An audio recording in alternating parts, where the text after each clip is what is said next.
Magandang umaga mga kahuwan. Narito na ang ulat sa panahon today.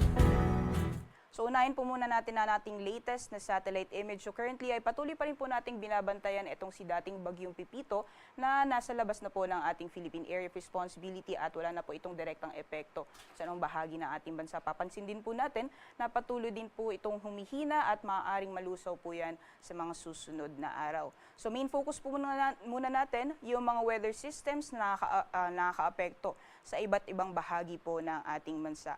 Unang-una po itong northeast monsoon o hanging amihan na currently ay nakakaapekto po sa may bandang extreme northern Luzon.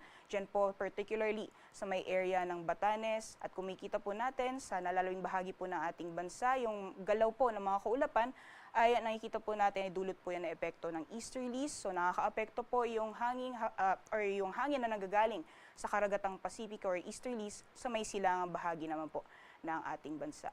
Kung makikita din po natin dito sa ating latest sa satellite image, meron po tayong linya ng mga kaulapan na nakakaapekto naman po sa may bandang extreme northern Luzon. So yan po yung pagsasalubong nitong northeast monsoon, pati na rin ng easterlies.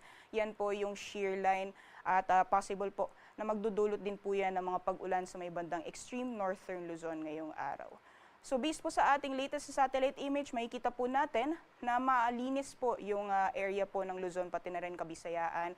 Areas po ng extreme northern Luzon, posible pong makakaranas ng mga pag-ulan, dulot po na epekto nitong northeast monsoon, pati na rin ng shear line. At kung makikita po natin, may mga kumpul din po tayo ng mga kaulapan dito sa may area ng Palawan.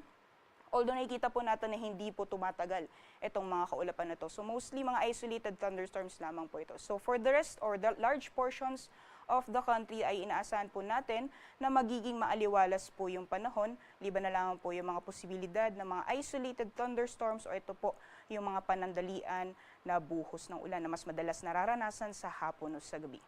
Kung makikita din po natin, dahil hindi na po nakakaapekto itong si Bagyong Pipito sa anong bahagi ng ating bansa, besides po dito kay dating Bagyong Pipito ay wala na po tayong minomonitor na low pressure area o bagyo sa loob at labas ng ating Philippine Area of Responsibility.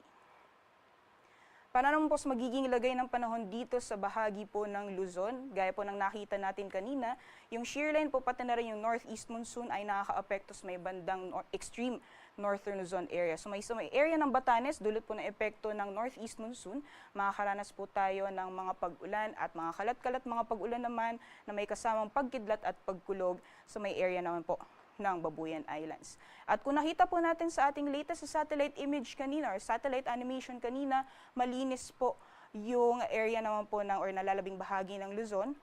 So patuloy po yung mainit na panahon, lalong-lalo na pagdating ng tanghali or generally fair weather conditions po tayo ngayong araw sa malaking bahagi ng Luzon area. Liban na lang po yung mga posibilidad ng mga biglaan o mga panandaliang buhos ng ulan, dulot naman ng mga thunderstorms na mas madalas pong nararanasan sa hapon o sa gabi. Temperature forecast naman po ngayong araw sa mga piling syudad dito sa Luzon. Sa lawag po, yung temperatura po natin ay maglalaro mula 23 hanggang 33 degrees Celsius. Para naman sa Baguio, 16 to 25 degrees Celsius, 24 to 32 para sa Tugigaraw. Sa Legazpi naman, maximum temperature sa aabot ng 32 degrees Celsius. Para po dito sa Metro Manila, agwat ng temperatura ay maglalaro mula 24 to 33 degrees Celsius. At para naman po dito sa Tagaytay, maglalaro mula 23 hanggang 31 degrees Celsius. Para naman sa magiging lagay ng panahon dito po sa Palawan, pati na rin sa Visayas, nakita po natin kanina sa ating latest satellite image na may mga kaulapan po tayo na mamataan sa may southern portion ng Palawan. So ngayong umaga, asahan lang po natin na mas magiging madalas yung mga biglaan o mga panandaliang buhos ng ulan. Otherwise po, partly cloudy to cloudy skies po yung inaasahan natin ngayong araw. So generally, magiging maaliwalas pa rin po yung panahon, except na lang po yung mga biglaan na mga pag-ulan dulot ng mga isolated thunderstorms. And for Visayas naman po, ay inaasahan po natin na magiging maaliwalas din po yung panahon ngayong araw, except na lang po yung mga isolated din na mga pag-ulan na mas madalas nararanasan sa hapon o sa gabi. Temperature forecast naman po sa mga piling syudad dito sa Visayas. Maximum temperatures po sa Cebu, sa Iloilo, pati na rin sa Tacloban ay maaaring umabot mula 32 hanggang 33 degrees Celsius. At para naman po dito sa Puerto Princesa, gayon din sa Kalayaan Islands, agwat po ng temperatura ay maglalaro mula 26 hanggang 32 degrees Celsius. Sa magiging lagay naman po ng panahon dito sa Mindanao, so makikita po natin na maaaring mas magiging madalas po yung mga isolated or mga biglaan na mga pagbuhos ng ulan, especially po dito sa may eastern section ng Mindanao area. Otherwise po, patuloy pa rin po yung mainit na panahon, so partly cloudy to cloudy skies pa rin po inaasahan natin ngayong araw.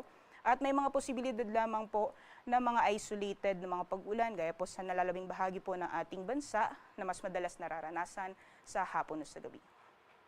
Temperature forecast naman po sa mga piling syudad dito sa Mindanao.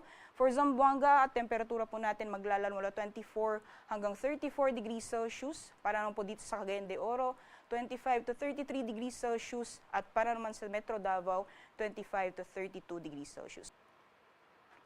Para naman po sa kalagayan ng ating karagatan, may babala pa rin po tayo sa matataas na mga pag-alon or gale warning sa mga dagat baybayin po ng extreme northern Luzon, dyan po sa may Batanes, pati na rin sa may Babuyan Island. So delikado pa rin pong pumalaot, lalong-lalo na po yung ating mga kababayan na may mga maliit na sakyang pandagat at sa nalalabing dagat baybayin po ng northern Luzon, possible po na magiging maalon din yung karagatan, maaaring umabot po ng 3.1 meters yung taas ng mga pag-alon. So iba yung pag-iingat lamang po sa mga planong pumalaot sa mga dagat baybayin ng northern Luzon area. For the rest of the country naman po, slight to moderate or banayad hanggang sa tamtaman ng mga pag-alon ang mararanasan ngayong araw.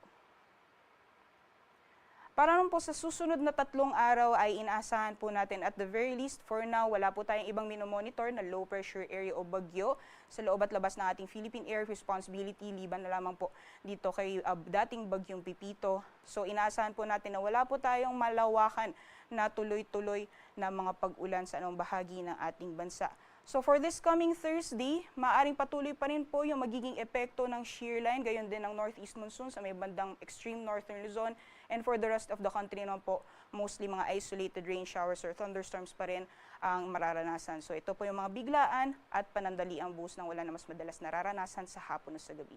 Pagdating naman po ng Friday, maaaring unti-unti pong makaka-apekto yung intertropical convergence zone sa may southern portion ng Mindanao. Posible pong mga pag-ulan sa may area po ng Davao region by this time. At pagdating naman po ng Sabado, maaaring pong makaranas ng mga pag-ulan din sa may Zamboanga Peninsula, gayon din sa Palawan area. So yung intertropical convergence zone ay possible po na magdulot ng mga pag-ulan sa may southern portion po ng ating bansa sa darating na weekend. Meanwhile, kung nakikita po natin itong mga kumpul na kaulapan, possible po by Saturday, unti-unti pong bababayan at posible naman po magdulot ng makulimlim na panahon na may kasamang mga pag-ulan sa area naman po ng Cagayan sa darating po yan na Sabado. And for the rest of the country naman po, magpapatuloy pa rin yung generally fair weather conditions, except na lang po yung mga posibilidad ng mga panandalian o biglaang buhos ng ulan dulot ng mga isolated thunderstorms. Sunrise po natin 5:59 a.m. at sunset mamayang 5:24 p.m.